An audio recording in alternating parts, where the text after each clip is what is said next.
सबसे पहले तो मैं देश के यशस्वी प्रधानमंत्री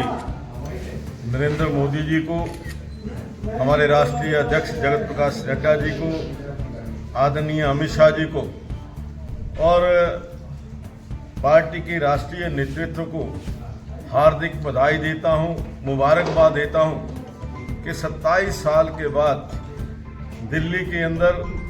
भारतीय जनता पार्टी का कमल फिर से खिला है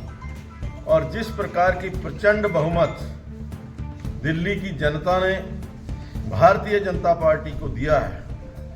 उससे ये साफ प्रतीत होता है कि दिल्ली के लोग केजरीवाल से सख्त नफरत करते थे, उससे घृणा हो चुकी थी, क्योंकि जिस प्रकार के झूठे वायदे केजरीवाल ने दिल्ली की जनता के साथ किए और 11 वर्ष तक दिल्ली के लोगों को वो मूर्ख बनाने में कामयाब रहे। काठ की हांडी बार बार नहीं चढ़ती और जिस प्रकार से दिल्ली के लोगों ने केजरीवाल को समझा, उसके झूठ को समझा, जो उसके पाप का घड़ा, झूठ का घड़ा वो भर गया था, वो हिलोरे मार रहा था, जनता को मन के अंदर आक्रोश था। ये परिणाम उस जनता के आक्रोश का, जनता के उस जो एक बदला लेने का कि जिस प्रकार से 11 साल के अंदर दिल्ली का विकास रुका और दिल्ली को एक सड़े हुए कूड़े का ढेर बना दिया केजरीवाल ने, उसका ये प्रतिवाद जो है दिल्ली की जनता ने किया है। दिल्ली की जनता ने दिल्ली के अंदर विकास हो, दिल्ली के लोगों को अच्छी शिक्षा और स्वास्थ्य मिले और दिल्ली में डबल इंजन की सरकार आदरणीय नरेंद्र मोदी जी के नेतृत्व में बने ताकि दिल्ली का विकास हो सके, इसको लेकर के ये इतना बड़ा मैंडेट दिया है और मैं दिल्ली की जनता का बहुत बहुत धन्यवाद करना चाहता हूं कि उन्होंने समय की निजाकत को देखते हुए, दिल्ली की व्यवस्था को देखते हुए ये जो बदलाव किया है, ये दिल्ली के हित में भी है और देश के हित में भी। बात की जाए जिस तरह से बयान दिए गए थे केजरीवाल द्वारा कि हरियाणा के द्वारा यमुना में जहर छोड़ा जा रहा है या फिर बीजेपी द्वारा वोटरों को खरीदा जा रहा है या फिर उनके विधायकों को खरीदा जा रहा है, उसको लेकर क्या कहना चाहेंगे? ये जो हथकंडे बहुत पुराने हो चुके हैं। दिल्ली के अंदर जो उन्होंने कहा कि जमुना के अंदर जहर मिला दिया है, उसी जमुना ने उसको डुबो दिया है। उसी वो जो जहर का झूठ बोला, जमुना नदी जो है किसी को माफ नहीं करती, उसको डुबो दिया है। बार बार जो झूठ बोलना या 15-15 करोड़ रुपए के लिए भारतीय जनता पार्टी खरीद करने के लिए तैयार है। जब इतना बड़ा भारी बहुमत हो, दिल्ली की जनता भाजपा की सरकार बनाने के लिए तत्पर हो, तो इस प्रकार का झूठ ज़्यादा देर नहीं चलता। मैं फिर से आदरणीय नरेंद्र मोदी जी को, आदरणीय जगत प्रकाश नड्डा जी को, आदरणीय अमित शाह जी को और दिल्ली के सभी वासियों को बहुत बहुत बधाई देता हूं, मुबारकबाद देता हूं। एक और सवाल, जिस तरह से केजरीवाल के पर आरोप लगे हैं शराब घोटाले के हो या फिर उनके नेता हो, जिस तरह से उनकी हार हुई है, तो उसको लेकर क्या कहना चाहेंगे? देखिए, मैंने पहले कहा कि उसने जब से सत्ता संभाली, झूठ के आधार पर सत्ता संभाली। जब पहली बार वो बनकर के आया था, उसने कहा था मैं सरकारी गाड़ी नहीं लूंगा, मैं सरकारी बंगला नहीं लूंगा, मैं सरकारी सिक्योरिटी नहीं लूंगा। और उसको देखते हुए जो शीश महल उसने बनवाया, 58 करोड़ रुपया सिर्फ रिपेयर के ऊपर खर्च किया, इससे दिल्ली के लोगों की आंखें खुल गई। जो उसका झूठ था, जो नकली चेहरा था, वो बेनकाब हो गया। पिछले 5 साल पहले उसने कहा कि आप मुझे वोट दीजिए, मैं 5 साल के अंदर यमुना को पॉल्यूशन फ्री करूंगा, लेकिन 5 साल तक कोई योजना तक नहीं बना पाए।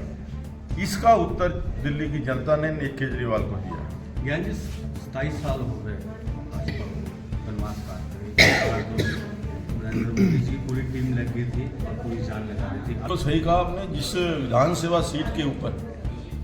मुझे जिम्मेवारी दी गई थी विधानसभा प्रभारी के नाते,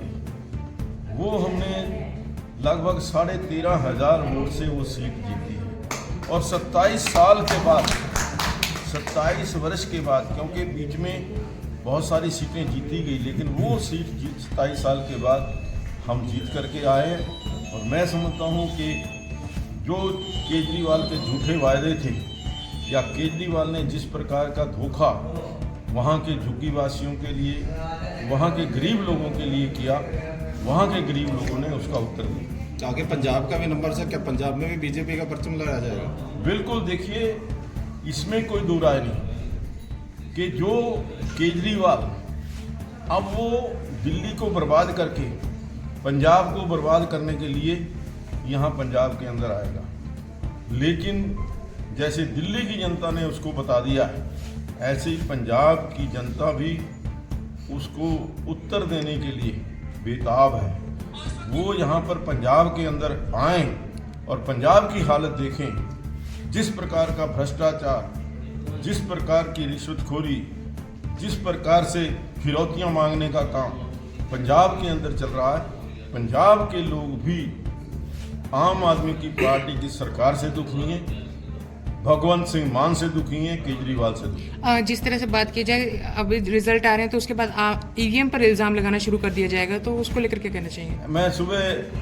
टीवी डिबेट सुन रहा था, एंकर थे हमारे हिमांशु जी, उन्होंने एक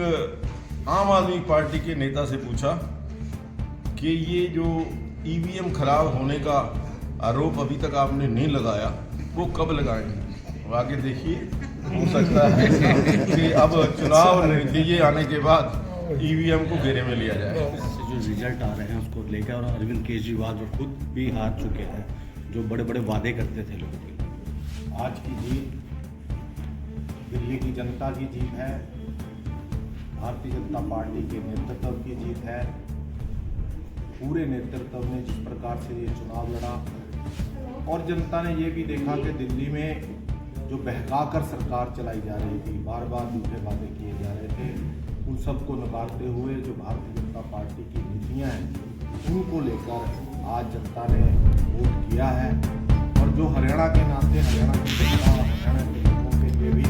ये विशेष है कि जितने बार चाहे प्रदूषण की बात हो, यमुना की बात हो, और बहुत सारी बातों पर वो हरियाणा पर टालकर अपनी राजनीति करते रहे, आज सारा जवाब उनको मिल गया है। स्वयं की हार ये बताती है कि जनता ने उनको पूरी तरह से नकार दिया है और भारतीय जनता पार्टी को आगे बढ़ाया के बाद भारतीय जनता पार्टी दिल्ली में सरकार बनाने जा रही है, तो क्या कहना चाहिए? आज हम अपने देश के प्रधानमंत्री नरेंद्र मोदी जी को, हमारे अमित शाह जी को और राष्ट्रीय अध्यक्ष जी को, और हरियाणा की भूमि पर केजरीवाल जी ने जो इल्जाम लगाया है,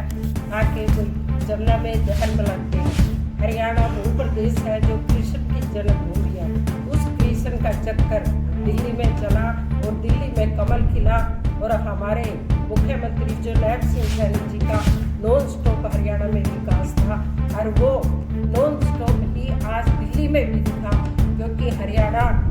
का दिल है दिल्ली, और वो हरियाणा के लोगों ने बता दिया है सरकार दिल्ली में बनी है। और 10 साल से जो नरेंद्र मोदी जी ने आम आदमी के लिए काम किया है, वो आम आदमी केजरीवाल को बता दिया कि केजरीवाल जी खास आदमी हो गए, नरेंद्र मोदी जी आम आदमी है।